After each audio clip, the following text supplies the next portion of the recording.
শহরে এসে আর কোথাও না গিয়ে একেবারে সরাসরি সমুদ্রের কাছে চলে এসেছি। কারণ এই জায়গাটার কথা আমি সবার মুখে শুনে এসেছি। আসসালামু আলাইকুম। কেমন আছেন সবাই? আশা করি সবাই ভালো আছেন। আমরাও আলহামদুলিল্লাহ ভালো আছি। গতকালকের ভিডিওটি যারা দেখেছেন, আজকে নিশ্চয়ই অপেক্ষা করছেন যে আমি আপনাদেরকে কোথায় নিয়ে যাচ্ছি। আসলে সাগরের বুকে নামবো বলেই আমার এই শহরে আসা। যে শহরটার নাম জাঞ্জিবার। আমার আসার উদ্দেশ্য সফল হয়েছে। সমুদ্র ভ্রমণ করে এসেই আমি এই শহরে নেমে ঠিক এই দৃশ্য দেখছি, যেটা কিনা আমার কাছে খুব ভালো লাগছে। এই জায়গাটা দেখে মনে হচ্ছে পাখা দিয়ে সাজানো, আর পাশে রয়েছে বিশাল বড় একটা চরকি। আপনারা আমার সাথে খেয়াল করেছেন কিনা জানি না। তো যাই হোক, এরপর চলে এলাম শহরের দিকে। শহর ঠিক না, এটা ছোটখাটো একটা গ্রামের মতো।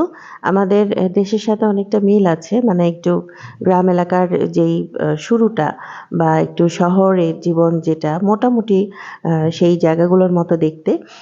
তো সুন্দর, সুন্দর। তবে সবচেয়ে বড় কথা কি, পরিষ্কার পরিচ্ছন্ন। আর বাড়িগুলো দেখতেও আমার খুব ভালো লাগছে। মনে হচ্ছে যেন আমি গ্রামে চলে এসেছি। তারপর এই যে চলে এলাম সেই সমুদ্রের কাছাকাছি। অন্য কোথাও না গিয়ে আমরা ঠিক এই জায়গাটায় চলে এসেছি। আর এই সমুদ্রের কাছাকাছি মানে আসতে না আসতেই এখানে ছোটখাটো একটা মার্কেট আছে।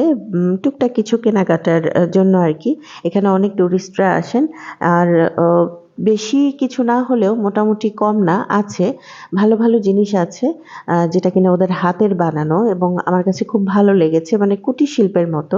আমাদের দেশে যেরকম কুটির শিল্পের মানে হাতে বানানো টুকটাক জিনিসপত্র এখানে আমি দেখেছি। আর ওদের এই মাথার উপরের এই যে এই জায়গাটা, মানে ঘরের এই জায়গাটা আমার দেখতে খুব ভালো লাগছে। আমি মানে প্রথম দেখেছি এরকম ডিজাইন করা। সমুদ্রের বিচে যাওয়ার আগের মুহূর্তে এই মানে বাজারটা আমি একটু দেখছি, ঘুরে যাচ্ছি যে কিছু কিনি বা না কিনি একটু দেখে যাই। দেখতেও খুব ভালো লাগছে। আর আমি যেহেতু হেজাব পরে কানের দুল পরবো না বা কিনবো না, তারপরে দেখছি মানে খুব সুন্দর সুন্দর ডিজাইনের, সিম্পল কিন্তু অসাধারণ। আমি এগুলো আসলে টিভিতে দেখেছি, বিভিন্ন চ্যানেলে দেখেছি যে ওদের হাতের বানানো জিনিসগুলো কত ভালো লাগে। আজকে সরাসরি দেখছি এবং আপনাদেরকেও দেখাচ্ছি।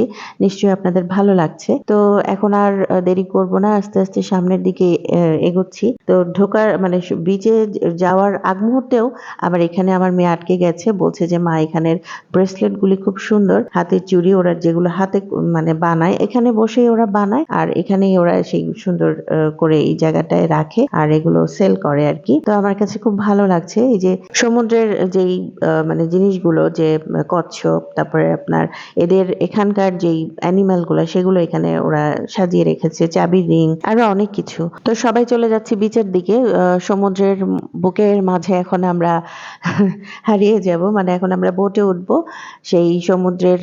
তো ওখানে যাওয়ার সময়ও এখন আমার চোখ পড়ে গেল এই জিনিসগুলোর উপরে। এত সুন্দর সুন্দর ওই যে আমরা বলি শঙ্খ, আরো কি কি, ওগুলোও দেখতে আমার খুব ভালো লেগেছে। তো এই যে ভিউটা এত সুন্দর সমুদ্রের কাছে, যে ভিউগুলো ওই যে নারকেল গাছ দিয়ে সাজানো, তারপরে আরো ছনের যে ছোট ছোট ঘরগুলো ওগুলো দিয়ে সাজানো, আমার খুব ভালো লাগছে দেখে। সন্ধ্যার পর আসলে হয়তো ভালো লাগবে। এখন কিন্তু দুপুর টাইম, দুপুর 12টা-1টা বেজে গিয়েছে আমাদের আসতে আসতে এখানে। তো আমরা কিন্তু সরাসরি আমাদের বাসা থেকে জার্নি করে শহরে এসে একেবারে সরাসরি এখানেই চলে এসেছি, যে এখানে আমরা এখন সমুদ্রের বুকে নামবো।